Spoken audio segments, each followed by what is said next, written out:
Brittany Gardenhire was frustrated, scared, and ignored for 7 months. Her breasts grew bigger, more painful, and red with each passing week until she finally couldn't take the pain any longer. An emergency room doctor ended up diagnosing Brittany, and she and her family decided she needed to get to the University of Kansas Cancer Center for her sake and her baby's. I started feeling something in my right breast. This would have been in April of last year. 35-year-old Brittany Gardenhire is a nurse in her hometown of Topeka, Kansas.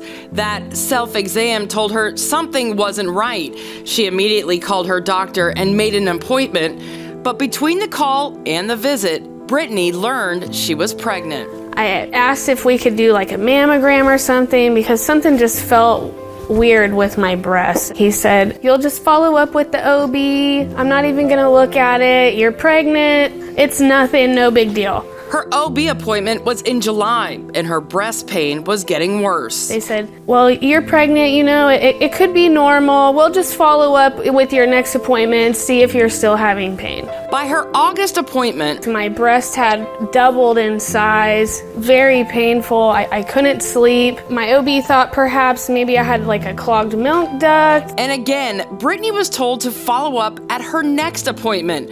In September, doctors finally ordered a mammogram, but Brittany was turned away at her appointment because she was pregnant. And a week later, I just couldn't take the pain anymore, so I went to the ER. The ER doctor did an ultrasound, which led to a biopsy. 7 months after she found the lump, she was diagnosed with stage 3 breast cancer. Brittany was now 32 weeks pregnant. I cried every night. I cried every night. I thought I was gonna die, for real. Once Brittany was diagnosed, things only got more difficult, figuring out what to do next. She was getting differing opinions from local doctors on how to treat her cancer and how to protect her unborn baby. You can start chemo now, you'll have your baby, and then you'll have to wait from like 5 to 8 weeks to do your second round of chemo. It just didn't feel right. That's when Brittany's dad decided to reach out to Dr. Chinn, an oncologist radiologist at the cancer center.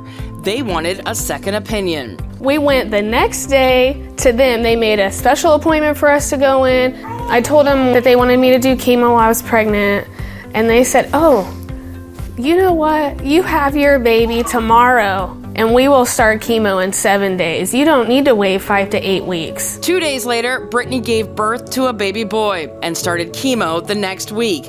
Today, she's cancer-free, and her son is happy and healthy. If I would have known about the KU Center in Kansas City, I would have went there initially with my complaint. She encourages everyone to get a second opinion immediately if you don't feel like your concerns are being heard.